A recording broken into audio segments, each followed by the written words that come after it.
അലീനയും മനുവും തമ്മിലുള്ള കല്യാണം സ്റ്റാലിനി ഉടനെ തന്നെ നടത്തി കൊടുക്കുകയാണ് ചെയ്യുന്നത്. അലീനയ്ക്ക് മനുവിനോടും മനുവിന് അലീനയോടും പരസ്പരം എത്രമാത്രം സ്നേഹമുണ്ടെന്ന് നേരിട്ട് അനുഭവിച്ചറിയുകയാണ് സ്റ്റാലിനി. അങ്ങനെ തൻ്റെ മകൾ, ഇത്രയും നാളും തനിച്ചു ജീവിച്ച തൻ്റെ മകൾക്ക് ഏറ്റവും വലിയ ആശ്വാസവും സന്തോഷവും പകരുന്നത് മനുവാണെന്ന് മനസ്സിലാക്കുന്ന സ്റ്റാലിനി എല്ലാ എതിർപ്പുകളെയും അവഗണിച്ച് അവരുടെ ഇഷ്ടപ്രകാരം മാത്രം ഉടനെ തന്നെ അവരുടെ കല്യാണം നടത്തി കൊടുക്കുകയാണ് ചെയ്യുന്നത്. എന്തായാലും അധികം വൈകാതെ തന്നെ അവരുടെ കാത്തിരിപ്പിന് വിരാമമിട്ടുകൊണ്ട് അലീന മനോ വിവാഹം സ്റ്റാലിനി മുൻകൈയെടുത്ത് വൈജയുടെ മുൻപിൽ വെച്ച് നടത്തി കൊടുക്കുന്നു. ബാലചന്ദ്രനും അതിനെ മുന്നിട്ടിറങ്ങുകയാണ് ചെയ്യുന്നത്.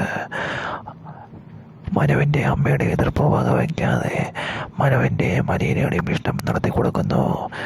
അലീനയ്ക്ക് മനുവിനെ കെട്ടിച്ചു കൊടുക്കുകയാണെങ്കിൽ തൻ്റെ മകൾ എന്നും സന്തോഷവതിയായിരിക്കുമെന്നും സ്റ്റാലിനി മനസ്സിലാക്കുന്നു.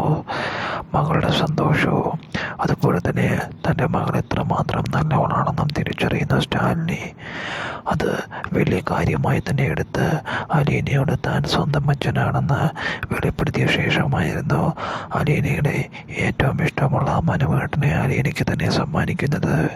എന്തായാലും കാത്തിരിക്കുന്നു.